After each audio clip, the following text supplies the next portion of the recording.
Welcome back to the Money Hill, your number one Call of Duty podcast with a betting focus, taking you through all the matches and majors of the 2022 CDL season. My name, of course, is Scoot. I'm back with Nikita and Chris. Chris unfortunately missed our last podcast, which was a League of Legends podcast, so it is good to have you back, pal, old friend. I am looking forward to listening to it. I was listening to it a little bit before we jumped on here.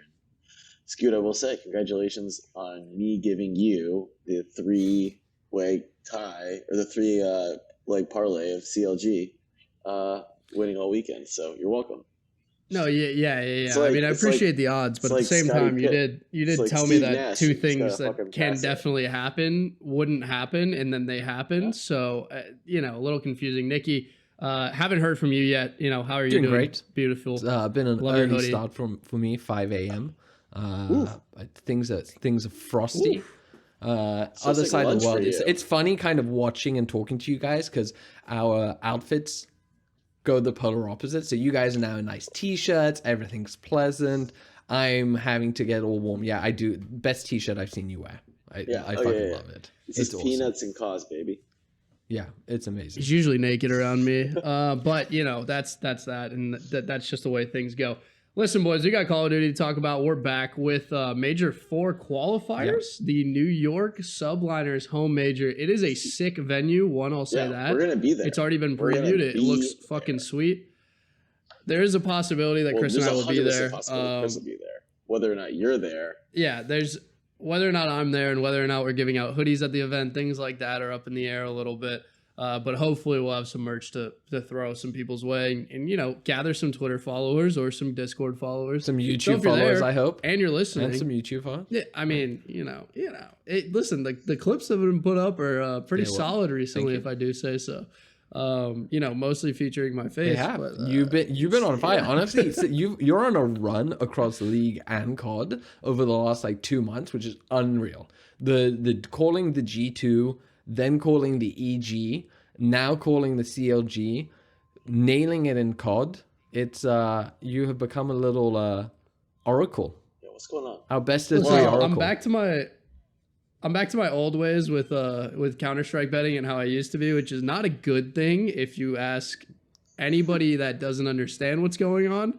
But it's fun to talk about, and that's why we make content. So, boys, we have a lot of updates along the way. We've had a 2-week break. I've missed talking to you a lot, but in that 2-week break, fortunately, unlike the last, there's been a lot of roster drama across the board. I feel like, last time we had a lot of time off without a lot happening. Yeah. And this time we get a little bit of time off, and I feel like a lot's happened along the way. So we'll break this down across the board.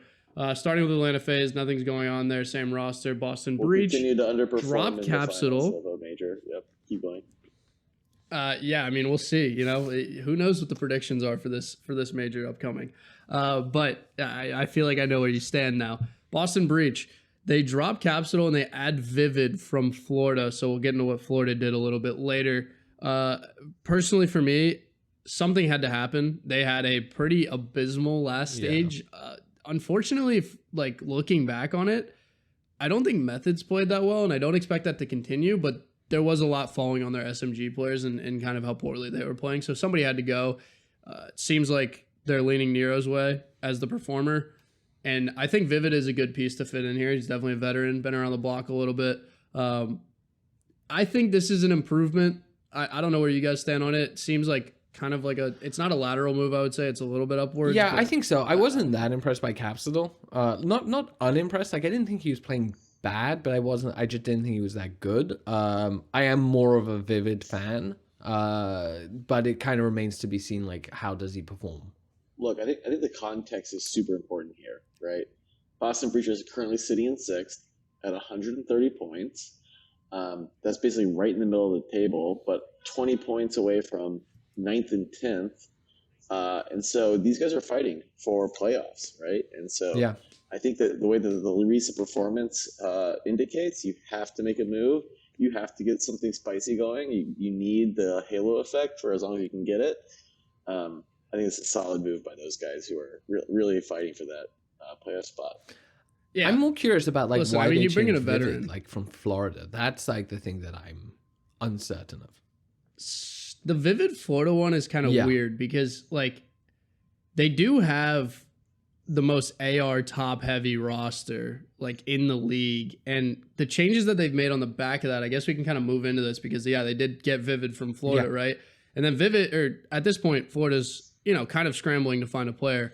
And the roster that they seem to have landed on, it's not confirmed officially all the way through, but the 3 players that we do have confirmed are Sky's Awakening and Major Maniac, all of which are like, Major Maniac's main AR, Sky's is the main AR. Awakening definitely plays more AR than he does SMG, and he operates that way, but he is kind of chowing everything. He's extremely talented, obviously. And they're throwing in 2 Real, who is an SMG player from Challengers. He's extremely talented. He has a duo in Brack, who's still down there playing with Clayster right now. But they were playing on Clayster's team, and he's been given an opportunity on Florida from the look of it because he's not playing with Clayster them anymore, and those are all the rumors circulating. It is a really, really weird roster they've put together because I think the one thing that everyone wanted to see from this team is that they would just fly at people more because they have the skill to, be winning one-on-ones. They've shown that against OpTic on land several times this year. Skies and Awakening specifically go off in those series, and they're gunning Dashy, who's one of the best players.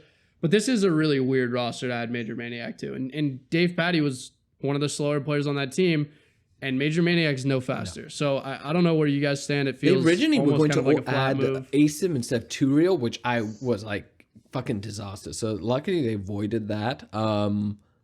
I just think it's like you said, we want speed and momentum. And that's what this game rewards. It's like quick thinking, quick trigger, great aim. And it's a weird swap to me, and I don't necessarily feel like I like the swap because at the end of the day, I think they're trying something very different, and it's either going to succeed or it's going to fail. Exactly. It's either going, and they've made a big enough swap. I hate when teams do. I don't particularly love when one team just changes one player and it's like, ooh, maybe we'll make this slight like a sideways adjustment. You're not doing anything. So with this one, they've gone and changed 2 players. They brought someone up from Challenger. Either they're making champs or they're not. Yeah, I think. And they're gunning for it at least. Like they're not sleepwalking their way in. So I'm like, all right, I might not agree with the moves, but I'm happy people are making moves as opposed to someone like Paris who, Yeah, Chris, your boy Asim said no, by the way. So I want to hear your thoughts. Look, here. Clearly he looks at that franchise and thought he was in a better place with Guerrillas, which, it's weird. Weird because Guerrillas don't want him either. And so a little odd, but they did win a major this year, to be fair. He is a champion in that capacity, and so to that degree, he doesn't feel like Florida meets that threshold for championship quality caliber stuff. So I respect the decision, but it is. It really goes to show you just like how variable Vanguard is, and that team won a fucking chip, and now they're just completely different. Like 2 months later, it's so bizarre. This game is weird, crazy. man. Seattle won a fucking championship, a major. Yeah. Before Octane did. To be fair, fair play to the org. Smart. Like that's heady. There's a lot on the line. I wonder if they texted London him. Royal Ravens. Sent him a screenshot. There's so many people that have been replaced in there, but yeah, I mean, Chris, you're petty enough to have done it. London, a little bit of a kind of backwards move to what they had prior. For whatever reason, Gizmo was out of the roster. He's been brought back, so no more Harry. Welcome back, Gizmo. Seems a little bit too little, too late. Like, is the chemistry thrown off? Things along that line. Those are kind of the questions I asked myself. Or will they ever reach that form where they were looking kind of like, the 3rd best team in the league, I would say, at the start of the season. They were so good. So like they were top 3. I feel like they were always top 4. I don't know if some of that's lost along the way. That's kind of what concerns me with that move. But you guys did mention sideways moves, and in the most sideways move possible, LAG dropped ASIM and Gunless and brought back Spart to the starting roster, and then brought in Neptune, who I know Chris is extremely fond of as a player. So this just this confuses me, man. Like, honestly, where I stand on the whole thing is I think if you surround Slasher with some really good players, he'll perform better. And it doesn't seem like he's gotten that out of the rosters or out of LAG. And they did win their major when everyone was hot, but this isn't a long-term success right here. they maybe get hot for a couple games, but this doesn't seem like it's gonna last. Yeah, I don't know. This is like what I was referring to earlier. This is the most sideways move you can make. And actually, I as much as I don't like Asim, I feel like he's definitely better than Neptune. So Neptune was not good earlier this year. This is So maybe he's fixed things. To be fair, he was teamed up with Crimsix. To be fair, he was. And that man sucks all the oxygen out of the room. But this is just craziness, right? Like this is just reshuffling. This is like, I think the term that they have in America is called reshuffling the deck chairs, right? And like, you're not doing actually anything. It's just kind of rearranging fucking shit. And so, look, LAG, again, major champions already this year. So it's hard for me to talk too much shit, but it's like, what the fuck are these guys doing? I'm not that interested. I'm not that bullish. To give the context, though, they are sitting in 7th at 125 points, but, that's a quick fall from grace if they don't perform in this last little bit. They're at that amount of points with a major win, too, which is kind of insane to think about. Like, there were a lot of points added by that one time they overperformed probably their potential. It is also funny. There was also the team in first place is the only team who, of all the majors that haven't won anything. So, like, the points are kind of crazy there. Consistency, baby. No, there was a roster thrown out there by Aches, I think, on the flank or somewhere along the lines, whatever show they have together. And he said Scrappy and Hydra. And the Hydra buyout was something that I was super in for, because if that roster was Slasher, Hook, Scrappy, and Hydra, I think could be cool. You're looking at something dangerous. It would have been pretty cool. And then Scrappy, I just want to see play in the CDL because he talks a lot of shit. That would be fucking elite. LA Thieves don't make a change. Nothing to see there. Minnesota ROKKR sticking with the boys that they had last stage. Not surprising on that end. I think they performed pretty well across the stage, but, fell short at the major, of course.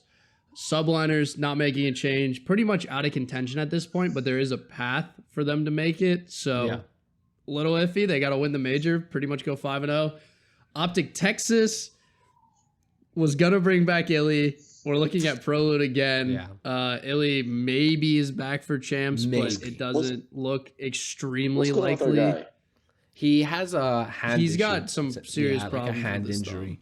We're not sure if he's seen like a top tier specialist, but basically it's the doctor he saw says 6 to 8 weeks. Skewed, I think this is making my bet with you look pretty good. What, the Ultra bet? I mean, Ultra are fucking bad. I was like, I mean, Scoop might. They're not better than OpTic with Prolute. No, they're not better than OpTic with Prolute. That's not true. They played well at one major and they were at home. Like, what did OpTic do when they were at a home major? You want to explain that? That was back when they had Illey. They won it. They won the fucking thing. Yeah. Okay. I still think they would have won that with Prolute. They had that amount of practice. Played the Thieves? Huh? Florida Mutineers? It's one major. We're really gonna linger on this. I mean, you're using recency bias to your own effect here, which I absolutely love doing, so I respect it. Just saying, if you take the last play. major as a indication of where we'll be as champions, we know who's winning this bet. I don't. I honestly there's no couldn't way tell Toronto. you. That's the way this game works. That's the crazy thing. Like, I don't know where we're gonna be in 2 weeks. I don't know where we're gonna be in a month. Like right before champs. So I still don't trust anybody can win anything. This shit is crazy. Don't trust the Ultra. Also didn't make a change. They're sticking with their roster as predicted because they, possibly overperformed and bought into the stream now. They need to put Scrappy in the starting roster. That's my take. No reason for him to sit on the bench. Seattle Surge don't make a change. And in the play of the century, Paris Legion have made a roster change, allegedly. John for Johnny. They realize that it saves them on their social media budget if they can reduce the number of characters. So they were like, great, we've only got enough budget for 10 tweets a year. Adding 2 characters. Right, adding 2 characters. No, it's John for Johnny. No, Oh, John's out Johnny's for in Johnny. for John. Sorry. Oh shit. Okay, I had it backwards. That's my bad in the way I said it. Johnny, of course, accused of cheating by Doug Censor Martin on Twitter. Bunch of different things. He's a pretty good challengers player. He's had a good year down there. This is a weird move. It's definitely forward looking, which is something we don't usually see out of Legion. But you know, they have to go 5-0. They have to win the major, and they have just selling the fucking team. That's all it is. Well, no. It's come out that they have Paris. The org has been given the Las Vegas Legion spot, so it is moving from Europe to Vegas, which great because the CDL is. I feel like is it a different owner? I would assume it's a different owner. No. This is the wild thing. And Hex wanted the Vegas spot, and they said no to Hex, and they're giving it to Paris, which is wild. But also, I understand this because I think the league has been way too European focused. The emphasis on Europe, the home series in Europe, the European teams, it's just way too dominant. So it's good that we're moving one of those teams away and sticking them in fucking America again. Yeah. We need a London major. Like so badly. Those crowds are crazy. CDL, it doesn't play as well across the pond. Like, no, that's the crazy thing is you'd think that, but it actually is extremely popular. And there's a huge player called ex-player called Gataga who tried to buy the Paris Legion. So he could actually run it. He's huge in France. He is like massive. So there's popularity. I'm just annoyed that they're, you know, don't tell me it's a world league. It's a fucking, it's like the MLB and NBA and all you NFL world championship bullshit. No, just like fuck off.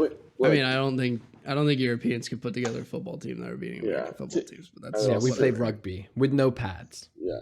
I would also say that when you're you enjoy your rugby, you're the world's best country, you get to claim that you're the world champion of everything. Number one in school shootings. Woo! Pharmaceutical prices. Okay, wow. How many dead children can we get this month? New record. Oh my god. Oh my god. It's gotten gruesome in here. We also I don't disagree, you know. Little trouble in big paradise. President's falling off a fucking bike. We're gonna move past this. We are moving into Major 4, of course, headed to New York. I already said this. Bounty matches also coming up. Nikki, your thoughts? You know, I know you love these. These were so impactful that 1 week, and we got the best matches, that they've now decided to extend it to a week for the whole qualifying period. And, you know, I'm just excited to see that the teams really play their best because they have an opportunity to win a little bit more cash. Nikki, it appears that your opinion was they don't give a shit about it. They're like, you know what? We're going to double down. Yeah. We're going to stick it up this guy. Actually, sorry, I made a mistake there. They have 2 in the first week. Then you have no bounty matches in the second week. And then you have 4 in the last week. So that makes sense. Sure. Let's translate for Nikki here because what he's trying to say is it's fucking bullshit that this is going on. One, where the fuck did you get this money from? First of all. And why is it not being used for shit that is way more important? Just give us content. I.e., one, content. There's no content that comes out of the CDL. You get these shitty pro guides videos that the pros don't even fucking want to film. There's nothing team-centered. They don't encourage people through subsidy to make content or anything along those lines. No, literally terrible stuff on that end. We can start there. Second of all, you've got an MVP. The MVP doesn't mean shit. You don't win anything. You get this fucking baby trophy. I think Simp's girlfriend had to give him a trophy last year when he won it or something like that. And she had to give him major trophies too, which is honestly a fucking shame. Also, those don't even cost $1,000 to make. You can't even sham me out of that shit if you were going to make one. So bring back CWL for the trophies. And then finally, I don't know if you guys have seen the Challengers format, but it is fucking abysmal for the World Championship. And I don't know if that is bad resource allocation to only have 8 teams internationally compete for the Challengers title, but you know there are several thousand more amateur players that want to play for it, and you need at least a 32 team bracket, but we got 8. we get 8. And that's all we fucking get. And it's like the CDL. Like, these guys aren't competing at the level of the CDL. Literally anything can happen down there in the pit. But yeah, that's my rant for today. I think it's fucking garbage that this even happens. And I know like a lot of challengers players have signed this petition, but the league's been radio silent about it for the most part. I just don't know what I don't understand. Like, it's like so many of the things. Like, we can rehash my rant from before. I'll skip that. But like, what's the goal of this? What is the purpose? Like, what are you driving? Because there's also barely any marketing. Like, they kind of put out a new banner on the CDL thing, and they put out a couple of Instagram posts with a photoshopped image. But like beyond that, there's no like hype or anything like that. It's not on land. It's not like they're flying them out or something, you know, like to really build up the stakes of this match. No, there's just more money. I mean, there's nothing. It's just like, hey, they're playing for 10K. Like, this is important. It's not really that important. They don't give a fuck. They're on salary. It doesn't even have like a good brand associated with it, right? Like, it's just called the qualifier bounty match, and they make the 10K. It's what's interesting about it in their marketing is it's major for qualifier, really big, bounty match, really big, really tiny little 10K. Like they're I think even they're embarrassed by the amount that they're putting up for this thing. They just are trying to create, I think, a false intrigue and rivalry or something about these games. Yeah, I think they're just trying to manufacture drama, right? They're trying to give their announcers a little something else to talk about, like, ooh, big bounty match. Is it match fixing? I mean, let's get into the weeds talk about of it, how Dashy doesn't like our boy and has taken a beer bottle to his hand, and that's what they don't want to actually talk about. You heard it first on the Bo3 Network, all right? It's true. What happened? Did you not hear about this? The real reason behind his hand injury is actually because Dashy and him got into a fight, and Dashy was drunk with a glass Heineken bottle and smashed his hand. And that's why. I mean, that's definitely what likely happened. Like, it feels like a freaking like severed tendon. Scoot's trying to process whether this is true or not. This is definitely not true. It might be. But the funny part is that there was a lot of Twitter like this weekend about Dashy being extremely drunk on like Saturday night, which is why I was like, oh, this could be real, like whatever. Exactly. And then he tweeted like the dizzy face emoji the next morning. So like I had to think about it for a second. No, we got matches this week. We'll talk about the league that we know and love very well, of course, again, in a positive light moving forward after the bounty match discussion. But listen, man, it's about to get electric. There's a lot on the line. Like, a lot of teams are sitting in the middle of the ladder. I think that's a lot more to play for than people realize, is like just being at champs. These bounty matches don't fucking matter. But we do have a stacked like middle that needs to figure itself out. And it has, one chance to at this point. And like we're kind of Chris, you said it at the intro. It's the most exciting part of this right now. Oh my god! Is like, how is this going to shake out? Because it is so close. Oh, so close. Well, let's hash it out. I mean, what stands out to you guys? What are the odds of the week? We have some like extremely interesting matches for some teams. Including like an Ultra Guerrillas matchup coming up, which I think is pretty impactful. I think it's also, and don't sleep on this. We're back to online, right? So the performances that we were seeing during the LAN Toronto final, don't get too hyped up on those and draw, lines. Online is a big difference for these guys, and so I kind of resort to looking at how the teams perform when they were online versus the LAN major. All right, day one, let's hear it. Well, what stands out? What's the bet of the day, for Chris? Me, I've seen for day one, there's not a lot of great options. I do think the Mutineers at a -1.5, or not Mutineers, the Subliners at a -1.5. I do enjoy that. I got 2.10, and that's my first day, first blood. I'm shocked. You're not buying the too real honeymoon phase, because I think that the Mutineers odds at 2.45 are honestly too good to ignore. I'm shocked you're going for Subliners, given your propensity for the Subliners. The Subliners were playing it so well before going to LAN, right? We thought when we were watching them coming into Toronto we thought that they were the best. We were like, this is the best sleeper team. They're going to win the tournament. Yeah. We were like confident in that. They go out, lose to Surge 3-2 in a close game. Now that game, obviously Surge going to go on and have an incredible run. And then they get kind of diced by the Royal Ravens because I'm guessing they weren't planning on playing the Royal Ravens. I'm not going to read too much into the Toronto Major. Florida, you can't fucking tell anything with these guys. You think they're going to win and they lose? Do you think they're going to lose and they win? So, Scoot, I hear you. Like, I'm not going to push back at all. Like, 2.45 is great. But I think Subliners, they're going to come back. They're going to have had time to practice, and I do like the -1.5 at 2.1.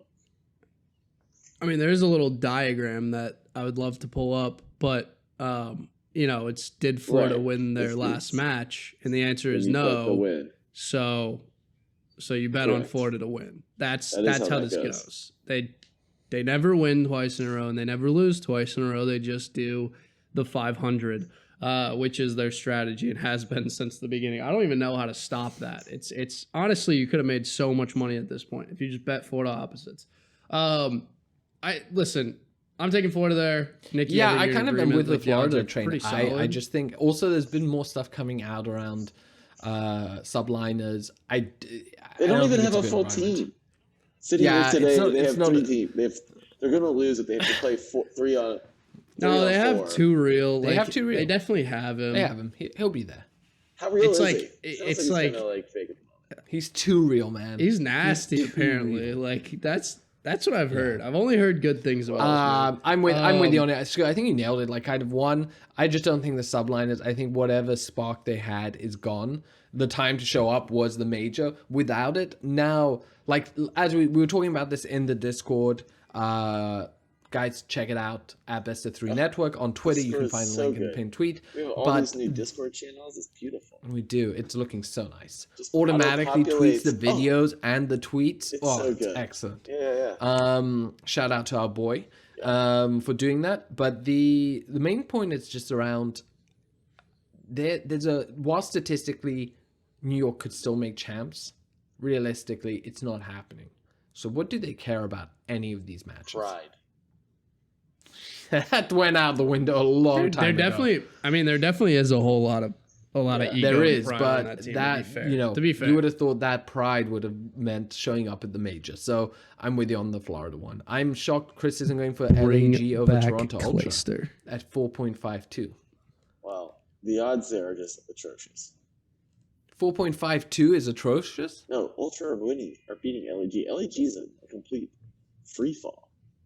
Oh, I thought you would. Yeah, but you did just say that we're reverting to online, which is where I really expected you to go with. Exactly. But I think Ultra's, not very good. And I think honeymoon phase. You love a honeymoon phase. You love honeymoon phase. Oh, I hate them. You love online. I don't know why I hate them. 4.52 because I like them. Probably. It's very likely at this point. It's very true. Yeah, actually, I know exactly why. Listen, I mean, Breach are getting great odds against Texas, but I don't. That's less feasible than LEG beating Ultra, in my opinion. And that is reflected Guerrillas by have the odds. a double honeymoon because they have 2 new players. Let me just give you Breach only has 1. But so does OpTic, so... Although last time Spart had to play online, he got shit on, kind of. So... that's true. Lanimal, maybe? Who knows? You got to start having... On a serious I'm a big note... believer in the Lanimal. I don't think there are good odds on either of the 2 matches after. I would maybe take LAG to beat Ultra. I think that's more feasible. I don't trust the Breach. No, I don't trust the Breach. To really, nobody on that roster, I don't think is gunning anybody. And Texas has also been roster. winning enough, even without Illey, so it's not a problem. Yeah. What do you think, and this was the big one I had, was what do you think of Breach over Thieves? No, I think LA Thieves are getting hot. Oh. I think they're firing it up. Would you take a just minus little 1.5 then? I mean, you have to, right? Because the win conditions online have been 3-0 or 0-3. And that's a 2, and that's a 2.1. Only... So I would take the minus 1.5 on Thieves over Boston Breach. Guys, Nade Shot just got engaged. I saw your tweet. Yeah. I saw your breaking news call out, Mr. Journalist, Nikki. I know, right? Way to be there. Were you the one taking the photos? And I was in the bushes. Yeah. I don't want to know what you were doing in those bushes. I think that asking him to put together a better LA Thieves roster that can fucking win something. Well, that's the thing. They're not going to. And they haven't been. True happiness doesn't come from companionship and marriage and all of that stuff. It comes from a COD trophy. Comes from winning. I love Winning. Boston Breach in this spot at 2.52. Love. You just like the logo. No, I like the roster swap, and I think it just reshakes up that team in a way that gets them excited again. Talking about a team that was like a top 4 consistently quality team from earlier in the season, I fade the Thieves when it's online. I do. I think that they're better. I wouldn't describe the move to Vivid as exciting, and I wouldn't have described it last year when the Empire did it as exciting. I don't think it's ever going to be a very exciting move, but it is, sound foundationally. It's kind of as exciting as my office lights turning off because of the motion sensors. What's up with those, real sports balls you have in the background, and why the fuck are they on my podcast? Unreal. Like, it's disrespectful, really. Yeah, why are those not controllers? You're threatening our gamer fans. I'm not gonna lie, the one that I like, honestly, is London Royal Ravens to return to form a little bit against Ultra and drop that 3.97 bomb on the FaZe. Literally a hater.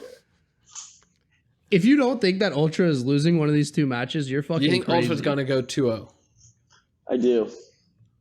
And you're tired of pretending like they're not? Is that gonna be your follow there? And you're tired of leaning back in your chair to try to turn the Censor on over and over again. They were pretending like Ultra's not a top 4 team. Ultra is a top 4 team.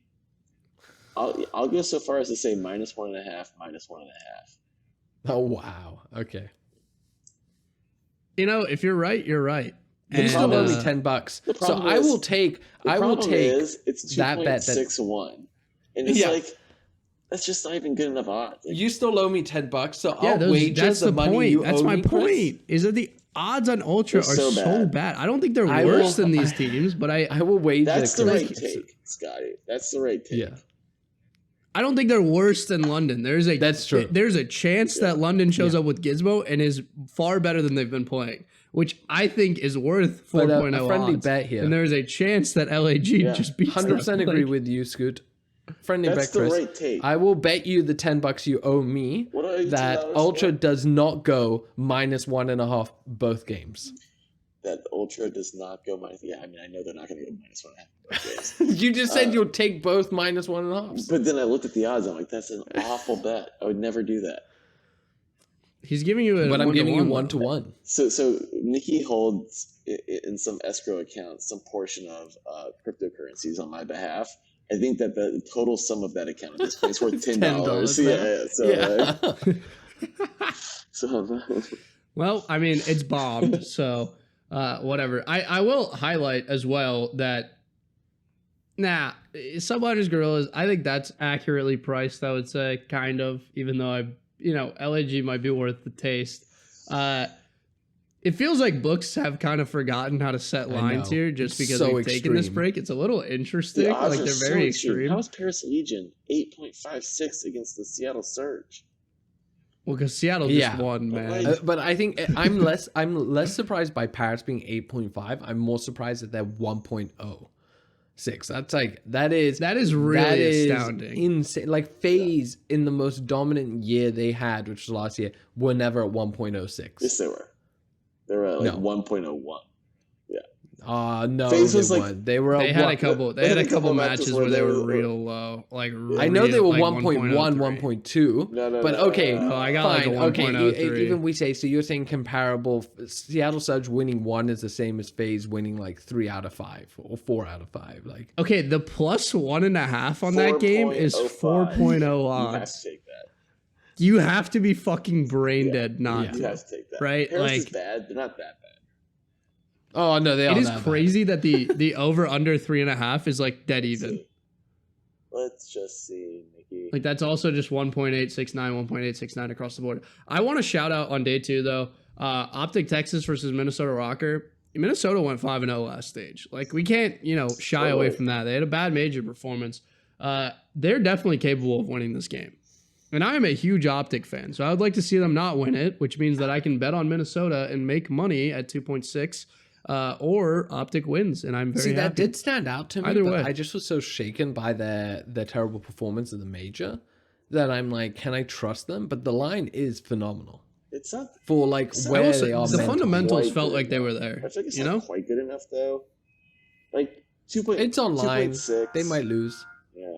You're fucking honking. It's killing me. When I edit this, it's gonna be a nightmare. what the New Yeah, York? welcome to fucking New Oh, York. great! Now there's a siren. Yeah. So Said, "Fuck you, Nikki." I'm Here's at a my siren. office, obviously. And no joke. So we're like right across from the Holland Tunnel. Every day at work, I deal with 10 times worse than this. Just nonstop trying to like work, and this is what you have outside. It's the worst. But I don't understand also people who honk in traffic. need AirPod Like, what do they Maxes. think? No one's moving, and then it's like honk the horn, and people are like, oh shit, yeah, I guess I'm meant to be driving. Thanks for that. You wouldn't believe some No, of the that's shit what- that people. that's what the you wouldn't horn's believe some of the for. shit that people try though out here. They're like cutting in. You're like, what the fuck are you doing? It's I thought you were only supposed to honk if you're horny. That's the only reason for the horn, right? No, listen, day 3, we're already there. We're breaking into it, but why are we not betting on Legion? Before we go to day 3, can I ask you one question about day 2? Chris, I'm all ears, If baby. you're ready to take Mutineers over Subliners at 2.45, why would you also not want to take Guerrillas over Subliners at 3.24? I mean, I think Mutineers are fundamentally better than Guerrillas by like a pretty significant amount.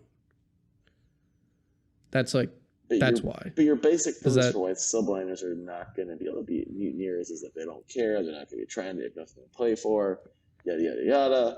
Well, I think the matchup is worse too. Don't forget, though, Mutineers Like- Subliners is a bounty match, whereas the Subliners Guerrillas is not. So maybe the Guerrillas Subliners will be, Subliners will be so mentally exhausted from their bounty match that they'll just kind of not I just- see him coming. I think that Florida or New York with Florida has a lot on their hands in terms of ARs, and Crimsix has been very susceptible to playing poorly in matchups like that, which means that I think Florida matches up better than them, better than LAG, who is making changes across the board. So, and they're also I'm very bearish on the LAG moves. Well- So and Spark got shit on last time he played online, which I mean, unfortunate. Congrats on the major win, but you got to heard be it here consistent first. to stay in the league. The plus 1.5 for LAG at 2.11 lock. All right. Okay. Now we're listening, but the biggest lock of the week has to be Legion to beat Cert. I mean, 8.5 odds. Like, Yeah. I mean, just for the upset story, Why? like, there is a potential that it's so egregiously generous. I want to ask, do we take Mutineers over ROKKR or ROKKR over Mutineers? well, hold on. We take Legion plus 1.5, and that's how you start the Okay. day. I like minus I take 1.5 ROKKR minus 1.5. Yeah. Yeah, I would agree with that. 2.74. I think 2.7. Yeah, love great that. odds. Incredible odds. Chris, where do you stand? So I'm looking at this, and so far you can take the. I'm doing a 3-way parlay here. Guerrillas plus 1.5 versus Subliners, Legion plus 1.5 versus Surge, and then ROKKR minus 1.5. That gets you a tasty little 23.41. I like it.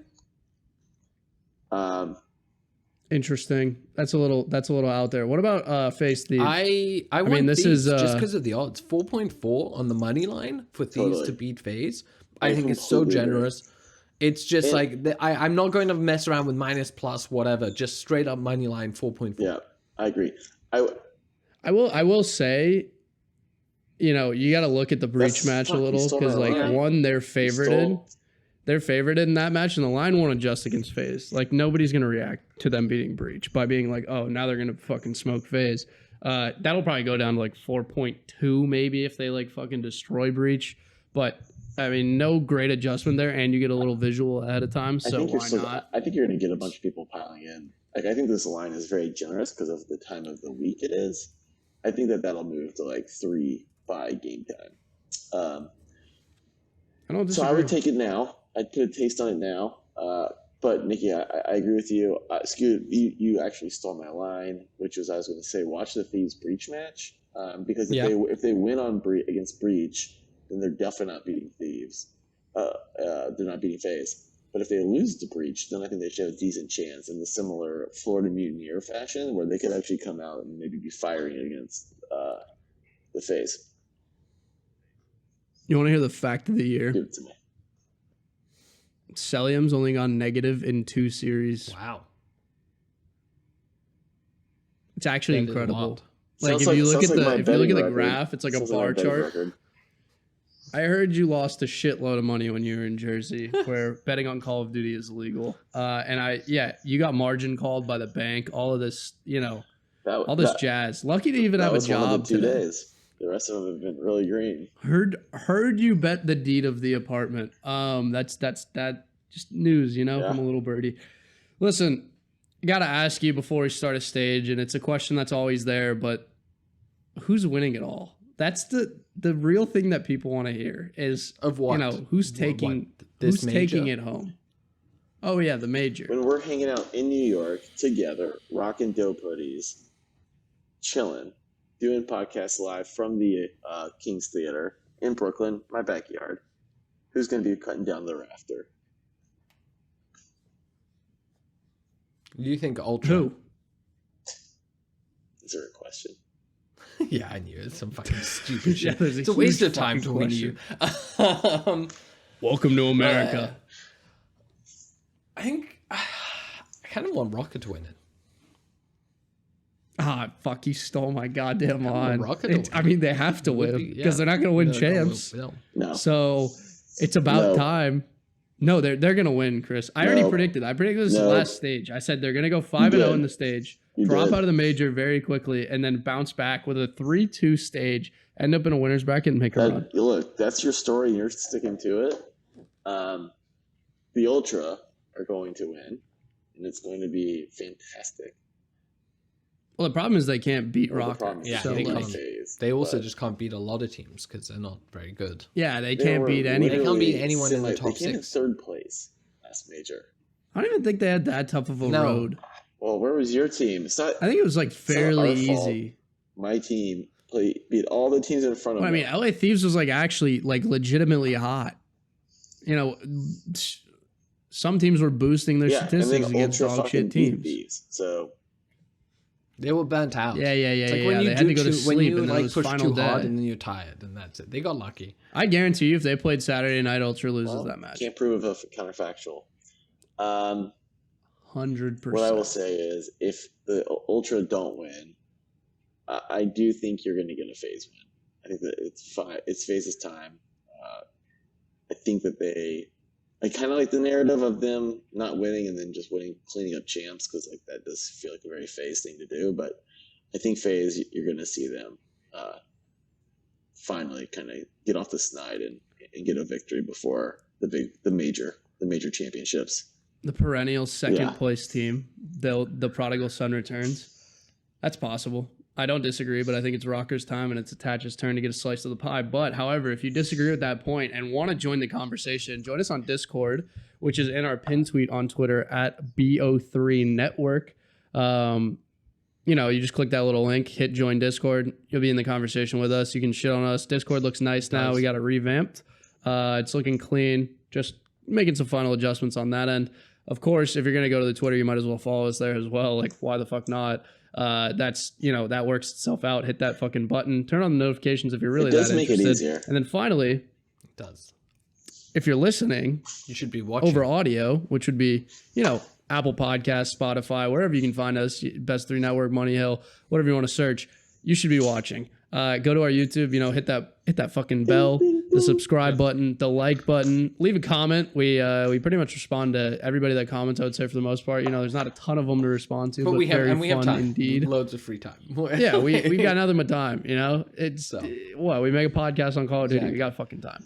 And you guys can subscribe. Of course. There's a lot more of you watching that are subscribed, so please subscribe. We need it. Absolutely. Makes us feel good. Absolutely. All our self-worth. The YouTube support makes me feel good. When we hit 100, who knows what I might do?